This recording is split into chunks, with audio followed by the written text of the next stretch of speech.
Cash and Flow numéro 5, nouvel épisode. Salut Ludivine. Aujourd'hui, Salut! on va parler du sujet capital quand on est parent, c'est comment gérer et développer son activité quand on est parent et le tout sans exploser. Et ça, c'est un sujet dont on discute tous les deux assez régulièrement parce que on est parents tous les deux. Toi, tu as un petit gars de 5 ans maintenant. Ouais, c'est ça. Moi, j'en ai deux aussi, deux petits gars de 4 ans et 15 mois. Et donc, on gère, une activité qui est exigeante parce que quand on est, à son compte, ça demande de l'exigence, ça demande du focus. Où qu'on en soit dans son développement, c'est quelque chose de qui est pas c'est pas un hobby qu'on fait quand on gère une activité. Et là, pourquoi on parle de ça aujourd'hui? Parce que justement, c'est un vrai sujet, pour nous. C'est un sujet qui nous tient à cœur, à la fois gérer son business, à la fois se développer, avoir de l'ambition, mais pas que de l'ambition professionnelle. C'est aussi, toi, c'est une de tes valeurs hautes aussi, l'éducation. Comment bien éduquer ton fils et en faire un homme, idem pour moi. Donc là, ce qu'on va proposer, c'est fidèle à nous-mêmes, pas vendre du rêve de productivité magique, de: «Il faut faire ci, il faut faire ça», mais pour vous partager avec notre prisme, avec, notre façon de voir le monde, partager ce qui est vrai, en tout cas pour nous, ce qui est vécu, ce qui peut marcher réellement et voilà et donner quelques conseils si on en a. En tout cas, quelques façons d'aborder le sujet, pour, tous ceux qui nous écoutent et qui sont également parents.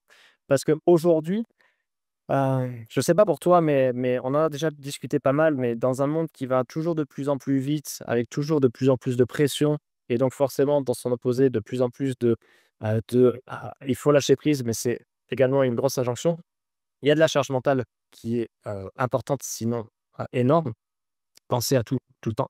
Parce qu'avec vraiment le parallèle business, gamin, c'est que quelque part, c'est un peu la même chose.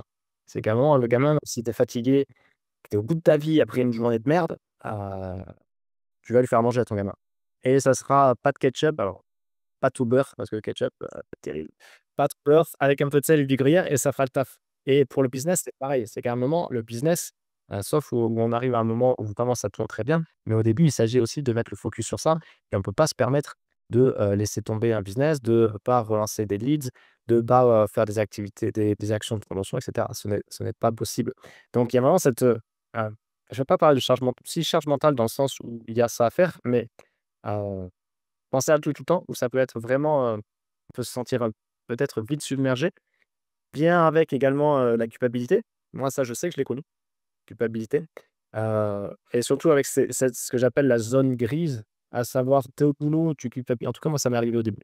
Tu es au boulot, tu culpabilises de, pas passer du temps avec tes gamins et puis tu es avec tes gamins, au bout d'un moment, ils gonflent ou alors tu as la tête vraiment tu as la tête au boulot: «Ah tiens, j'ai ça à faire» et ça s'arrête vraiment jamais. Donc c'est vraiment, surtout quand on bosse de la maison, ça c'est comme beaucoup, d'entre nous. Ça c'est un vrai sujet. Il y a aussi bien sûr, oui, la la fatigue mentale, on en a parlé, la fatigue, physique aussi et donc aussi la dispersion. Avec un peu heu, ce problème de, courir après le temps. Courir après le temps alors que bon, clairement, on a tous 24 heures donc mais on va discuter de ça. Est-ce que toi, hem, je t'ai dressé je pense un tableau, succinct mais plutôt juste. Est-ce que toi, tu t'es reconnu, là-dedans? Est-ce que tu l'as vécu? Est-ce que tu le vis encore? Comment c'est pour toi? Ouais, ouais, bah, moi, pour préciser, je suis quand même maman solo, donc c'est vrai que par rapport à ça, j'ai pas de béquille derrière et c'est vrai que, bah, par rapport à ça, ouais, je c'est moi qui gère tout. Un avantage aussi pour certains moments et un inconvénient pour d'autres.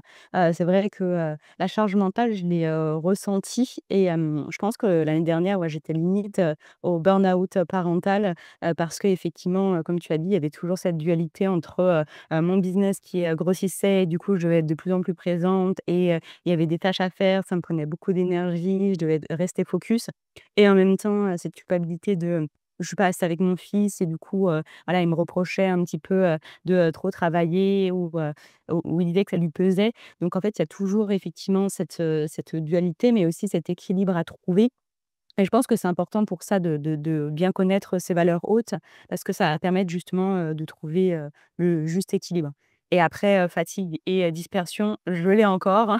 J'arrive pas à me sortir de cette dispersion-là parce que je suis au travail et puis je pense à un truc, que j'ai oublié pour mon fils et puis, vice versa donc c'est vrai que ça, c'est un petit peu, on va dire pesant des fois. Ouais et ça peut-être qu'on pourra l'aborder aussi dans un autre sujet, cette question Ça c'est plus une question sociétale, effectivement d'élever un enfant seul, qu'on soit maman ou papa. Alors c'est très souvent les mamans qui ont la charge Ouais. du petit, des petits. Heu, c'est pour moi mais on en a parlé en off et je pense qu'on fera un sujet à part. C'est pour moi quelque chose qui idéalement ça devrait pas exister. De parce qu'en fait c'est trop énorme et encore une fois, je te connais de façon, personnelle, hem et je vais le dire en public ce que je t'ai dit en privé, c'est que j'ai beaucoup de respect pour toi parce que je sais aussi ce par quoi tu es passé, en pro comme en perso et franchement, tu as énormément de courage et tu arrives à plus que bien, mener ta barque et justement, ça sera intéressant tu partages ce que tu as envie de partager, mais sans aller dans l'intime, hem, tu disais là que l'année dernière a été challengeante avec, surtout beaucoup de fatigue. Ton petit qui te le mettait, dans la tronche, parce que forcément, ils nous ratent pas, les gamins. Heu, C'est ça.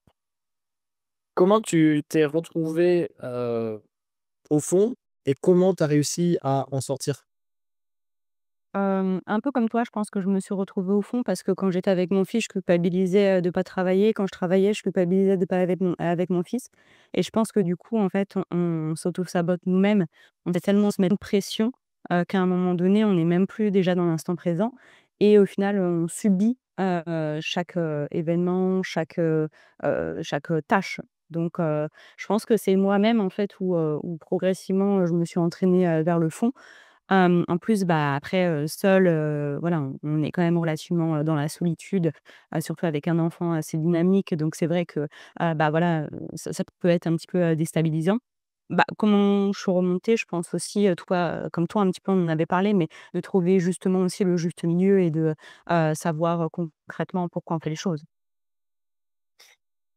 Ouais, ouais, ouais, ouais, mais après, hem, alors ça oui, ça alors et justement, c'était quoi le feu pour toi? Le feu pour moi, c'est, vraiment et je pense qu'on a le même, sur, d'une, l'éducation, mais aussi sur, la manière d'éduquer. C'est tout simplement que je veux le meilleur pour mon fils. En tout cas, je veux lui apporter, un environnement où il va pouvoir choisir, ce qu'il veut faire et où en tout cas, il soit en sécurité.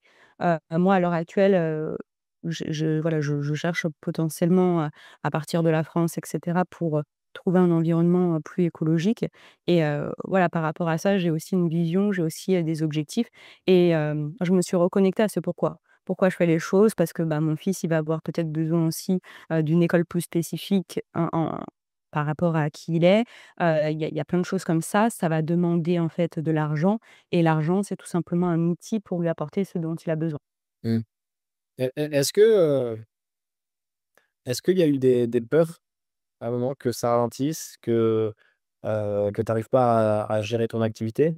Et si oui, comment tu as pu les les confronter? Oui, j'ai eu des peurs, et même je pense que de moi-même, à un moment, je me suis, auto-sabotée pour, faire exploser un peu mon business où je me suis dit, «Ah bah, comme ça, en fait, ce sera plus simple». Je pense qu'on en a tous, hein, ces moments-là où on va, inconsciemment, faire des actions qui sont pas pérennes, ni pour l'entreprise, ni pour nous. Hem, je pense qu'en fait le jeu de tout le monde, c'est que je suis tombée dans ce piège de: «Ah bah, j'ai commencé à bien stabiliser mon activité», surtout seule, maman solo, du coup, j'avais pas des horaires, forcément extensibles. Donc j'étais arrivée à un chiffre d'affaires qui était, déjà très convenable pour moi et je pense qu'à ce moment-là, j'ai eu peur aussi de perdre ce confortable, un peu cette prison dorée où justement, en fait, tu cherches à faire quelque chose et puis dès que tu l'as, tu veux plus le perdre et bah, inconsciemment, forcément, quand tu es à ce niveau-là, tu redescends Mais parce tu sais que cette peur de perdre, ça se voit beaucoup chez ceux qui sont multimillionnaires et cetera, ouais, qui arrivent à un certain point et qui en fait, ils se le drive, il peut changer un peu parce que justement, ils sont arrivés à un niveau et après il y a la peur de perdre. c'est ça. Il y a la peur de perdre qui est complètement quelque part irrationnelle. Bah, après une peur, c'est très souvent irrationnel, mais parce qu'en plus derrière, s'ils ont fait travailler leurs actifs et cetera, il y a pas de raison et surtout qu'ils ont beaucoup plus que ce dont ils ont besoin, même en ayant un train de vie, très confortable. Donc mais c'est intéressant Ouais. que tu le partages. Ouais. Et je rebondis sur un point. C'est pas parce qu'on a l'argent que le rapport, il est forcément bon et du coup, c'est ça qui est intéressant, c'est vraiment sur cette notion d'attachement, où, dès qu'on est attaché à quelque chose, mais même que ça soit aussi sur l'éducation, sur les enfants et cetera. Dès lors qu'on s'attache à des attentes, c'est là où en fait, généralement, ça part, alors j'allais dire un gros mot, mais ça part dans tous les sens, quoi. Justement, est-ce qu'avec cette notion d'attachement, est-ce qu'il y a eu une certaine, je vais pas parler un certain contrôle? Est-ce que tu étais dans l'illusion d'essayer de tout contrôler, dans le besoin de tout contrôler pour justement, faire en sorte que, ton quotidien, il tienne aussi, il tienne et quelles ont été si oui, quelles ont été les limites à ça? Bien sûr et je pense qu'on en avait parlé en off, je pense que toi aussi tu étais passé dans ce tunnel un petit peu de surcontrôle, mais effectivement, je pensais contrôler, ça me rassurait. Au final, je contrôlais rien du tout et plus je contrôlais et plus en fait, je loupais des opportunités et moins en fait, j'étais épanouie, parce qu'il y avait plus la magie, parce que, c'était, juste du contrôle sur quelque chose en fait que tu contrôles pas. Et je pense qu'au bout d'un moment, la vie, elle voit ça, elle toque à ta porte et puis elle te met un événement pour te dire: «Non, en fait, c'était juste une illusion, tu contrôles rien du tout et puis maintenant, en fait, juste reconcentre-toi sur l'instant présent, refais ce que tu aimes, arrête de vivre, dans, l'illusion, on va dire, que tu contrôles tout et que, c'est toi qui as la main dessus» et puis au final, je suis sortie comme ça, quoi. Et toi, du coup, comment tu as vécu ce passage-là?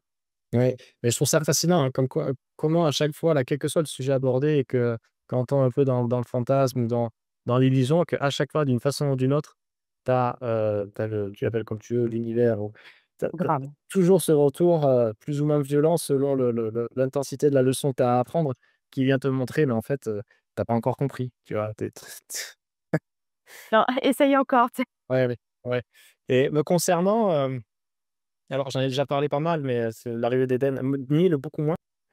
Mais l'arrivée d'Eden, ça a été vraiment un gros bouleversement pour moi. Le jour où il est né, j'ai pleuré à toutes les larmes de mon corps et je pouvais plus m'arrêter là, en plus, j'étais en formation coaching à ce moment-là, donc ça faisait écho, beaucoup et c'est à ce moment-là où j'ai commencé un peu à soulever le tapis et à dire: «Tiens, mais ça pue un peu en dessous».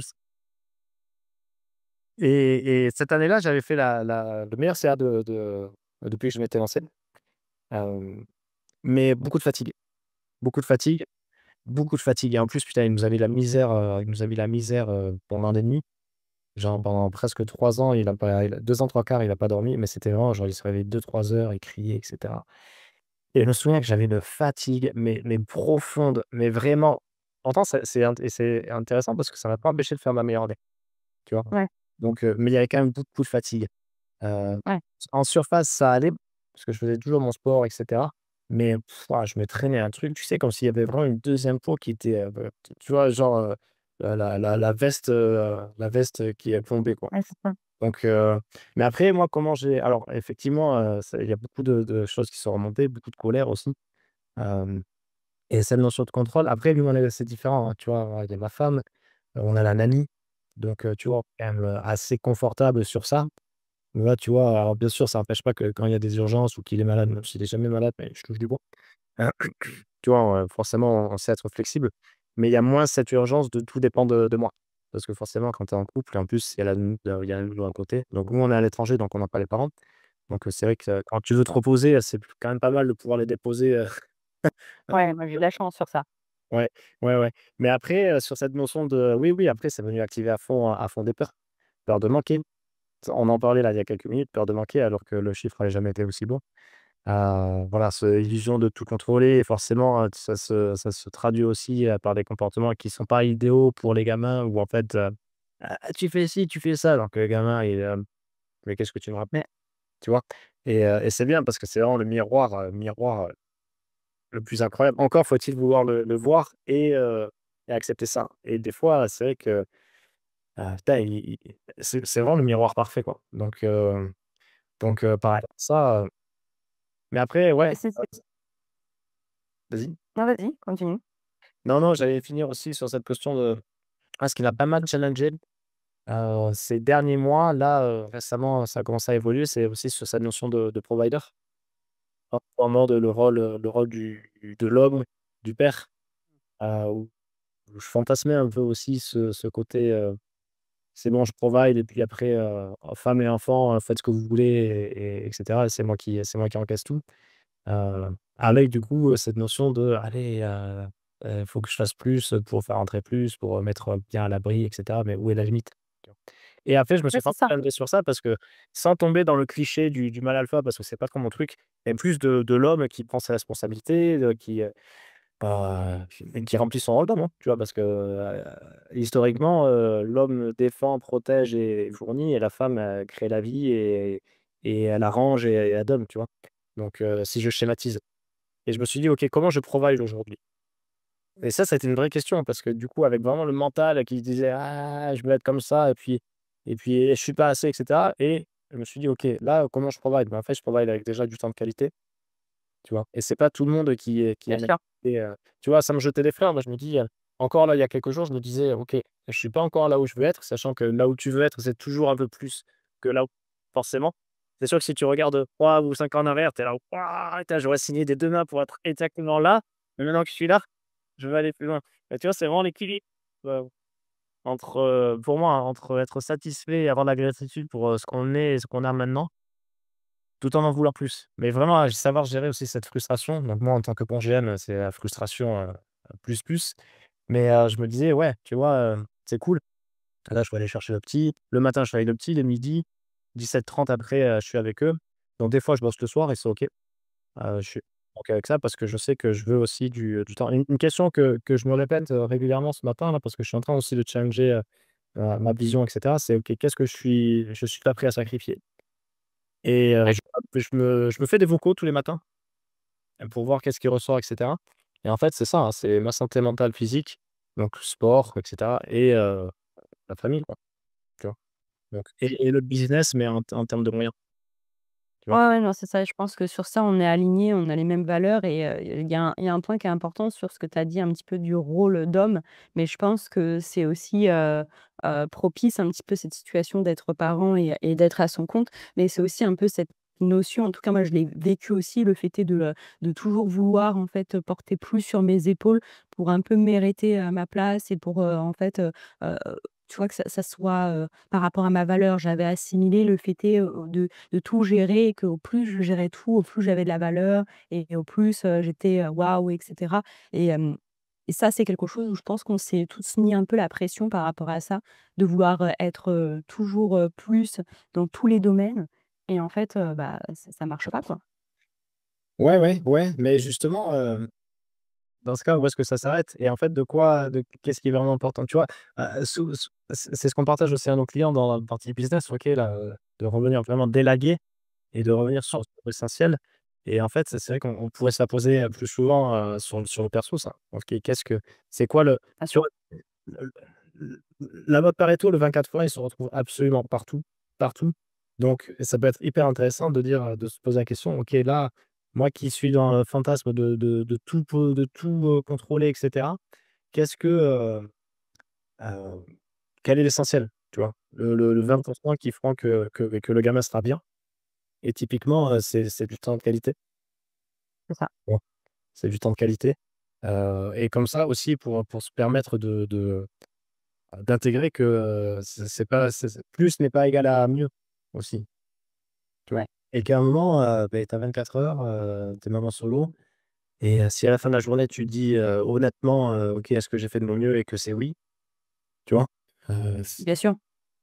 Ah mais après c'est toujours la même chose, c'est que, tu vois, moi j'étais un petit peu dans ce truc où, bah, je suis seule et du coup, il y a un peu, ce truc de se comparer, tu vois? De se comparer aux autres, et forcément, je me comparais pas aux bonnes personnes. Je me compare, soit aux entrepreneurs qui ont pas du tout d'enfants, soit à des modèles, qui qui fonctionnent pas en France, soit, je me comparais à des mamans, soit qui travaillent pas ou soit qui sont en couple et qui ont un planning, tu vois, et du coup, il y a toujours un peu cette frustration, et de se dire: «Ouais, mais je suis jamais assez», tu vois? Et c'est toujours après le truc d'aller chercher plus, de vouloir être mieux et de culpabiliser. Alors qu'au final, juste, on se compare pas du tout aux bonnes personnes et c'est pas bénéfique. En tout cas, on peut pas en retirer des choses de bénéfiques parce que c'est pas, si tu veux, transposable dans notre modèle de vie et c'est ça qui est important que j'ai compris. Ouais. C'est ça que j'ai compris avec l'expérience et de me dire: En fait, je me compare qu'aux personnes qui ont la même vie que moi et quand je me compare, c'est juste pour voir qu'est-ce qu'elle fait, en tout cas, qui, lui retire de la charge mentale ou qui facilite sa vie et non pas, en fait, tout simplement de me comparer juste pour me faire du mal, tu vois? Mais juste pour me dire qu'est-ce que je pourrais améliorer ou comment je pourrais me décharger un petit peu plus, tu vois? Ah ouais, ouais, ouais, mais c'est terrible et quelque part, nous aussi, on participe à ça, hein, tu vois? Sur le fait que, en en parta en partageant ce qu'on partage, les gens vont forcément se comparer et cetera. Mais terrible parce que ça, putain, en plus, putain, mais Insta, mais c'est la pire invention des 15 dernières années. Parce qu'effectivement, tu vois, je sais pas si tu l'as déjà lu, mais c'est cette histoire qui, a dû arriver, mais enfin, qui est une histoire de la maman qui amène ses 2 gamins à la piscine.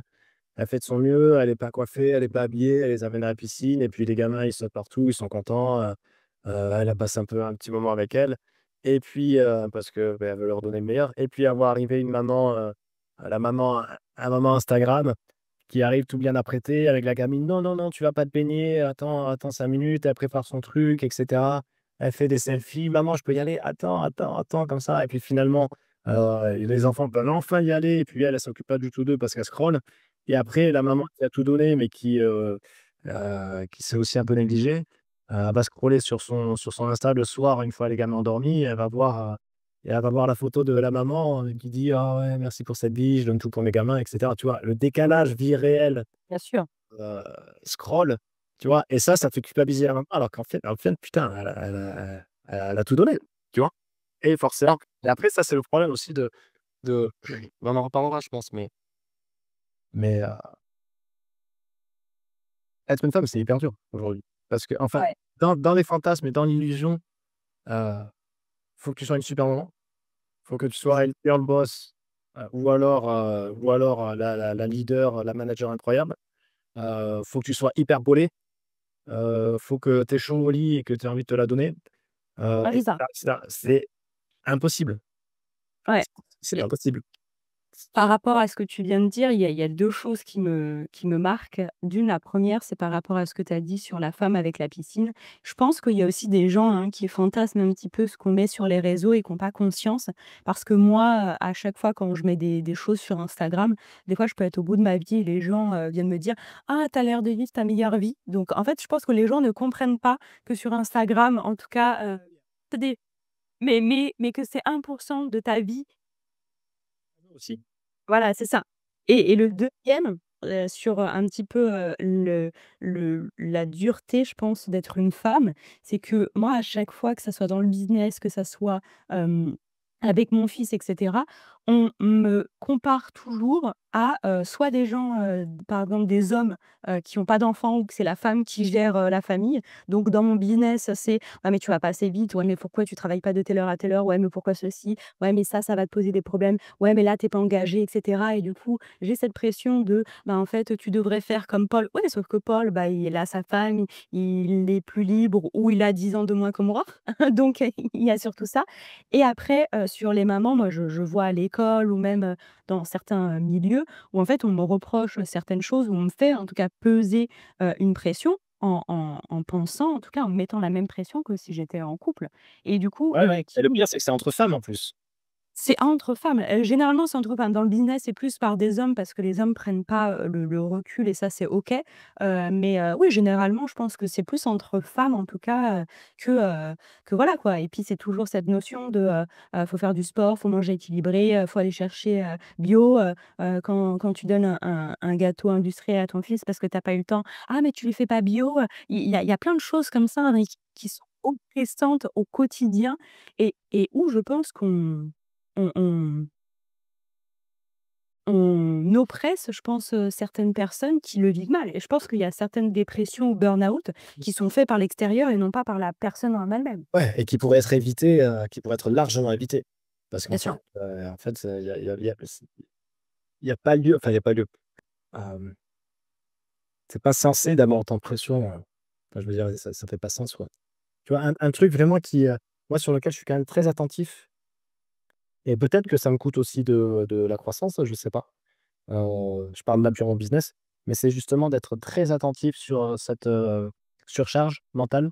Ouais. Tu vois, typiquement, et je sens quand je dérive, tu vois? Et ah putain, je reviens. Là, typiquement, ça fait 10 jours où je me suis dit, parce que pendant un moment là, j'ai un peu dérivé et je regardais mon téléphone, pas première chose le matin, ça j'aime pas, mais tu vois, typiquement, tu dégaines ton téléphone alors en fait, tu vois, par exemple, tu es en train de faire à manger et là, tu mets le Oui. petit hop, tu déverrouilles et tu regardes s'il s'est passé un truc sur, WhatsApp. Alors qu'en fait, alors, tu vois, il va rien se passer.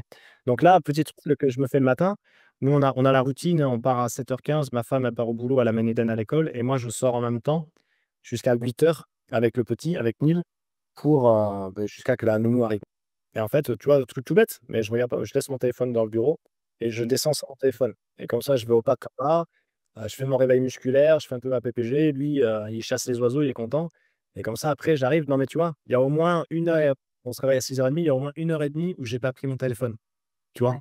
Et c'est normal parce qu'il va rien se passer, quoi. Il va rien se passer. Même s'il se passe quelque chose, les gens en fait Je veux dire, on n'est pas chirurgien, on n'est pas, voilà. dentiste, tu vois?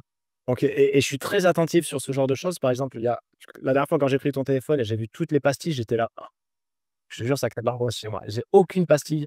Enfin, tu vois, pour moi, et je suis très attentif aussi, voilà, quand je peux ne il y a des après-midi entières où je prends pas mon téléphone, je dis à Steph: «Je prends pas mon tel». Après, c'est sûr que c'est un bon outil, GPS et cetera, mais si je peux ne pas prendre ça, je le tu vois? Ça, finir la journée en lisant un peu histoire de décharger. Et puis hier à la salle, je suis allé à la salle, un truc que je ne comprends pas, c'est les mecs qui vont à la salle, ils sont comme ça. Ouais. Et surtout en plus pour la tout ce qui est hormones, même pour la qualité de ton entraînement, c'est, le truc, à éviter.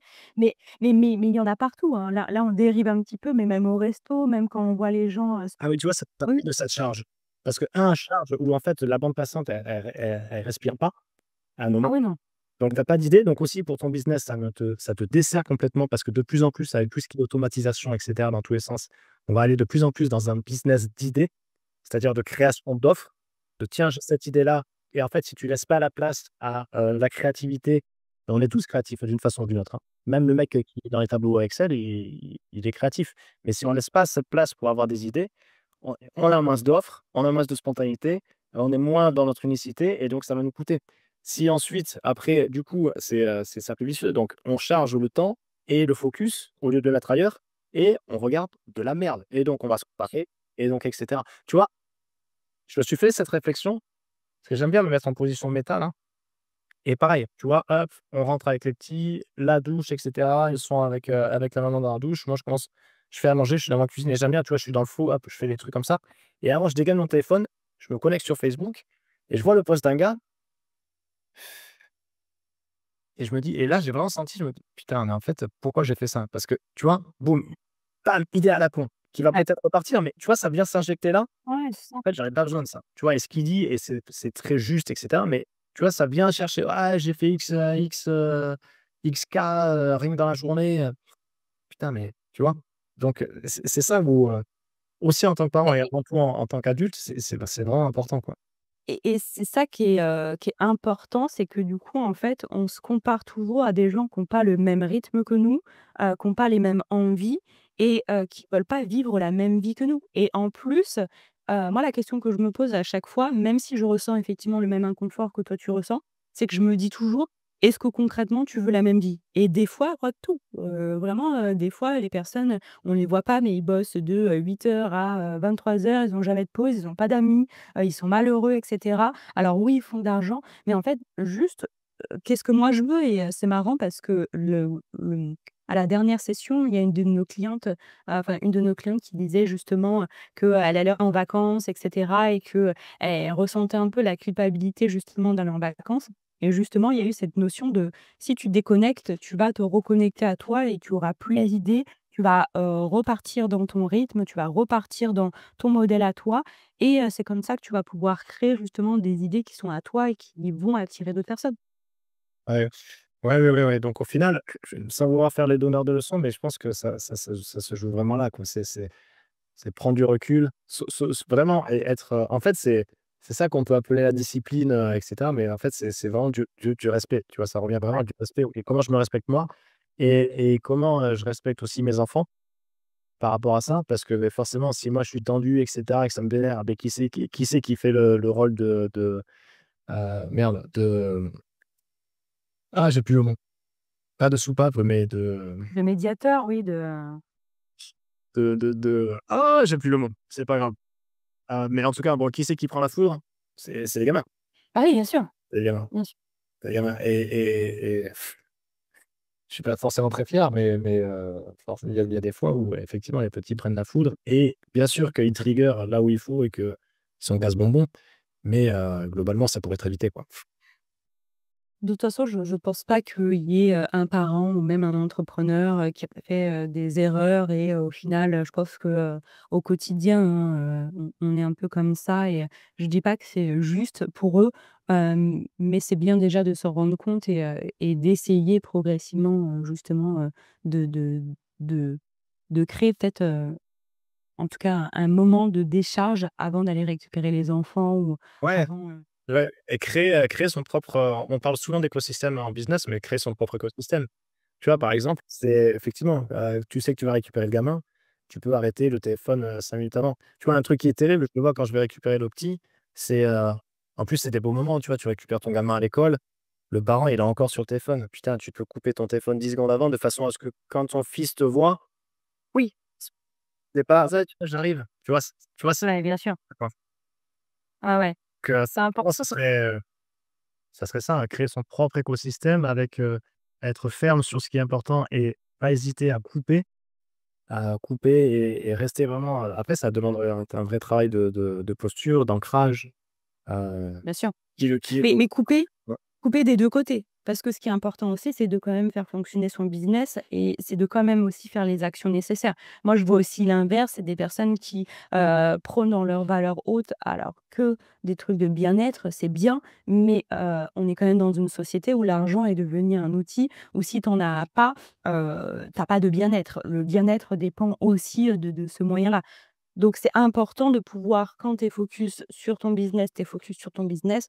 Quand tu es, avec tes enfants, par contre, c'est des moments de qualité, même si ça dure pas, 4 heures, mais un moment de qualité sans, téléphone et vraiment dans le respect, de la relation. Ah mais bien sûr! Ah mais oui, parce qu'on est aussi entrepreneur et qu'à un moment, si on veut donner le meilleur, ça passe par un business qui tourne et donc par des fonds et donc dans du focus et aller le chercher, quoi. Bien sûr. Et des moments où on lâche tout et en fait, Ouais, ouais, on se mais chacun sur son chemin, c'est intéressant. C'est intéressant et pour ceux qui regardent, mettez-nous en commentaire sur vous, ce que vous ressentez de ce qu'on vous a ouais. partagé et aussi de votre vérité, ce qui a pu vous aider aussi à avancer. Ça sera hyper intéressant de voir vos retours. Heu et puis je te propose qu'on en reste là, Lydie. Ouais, parfait.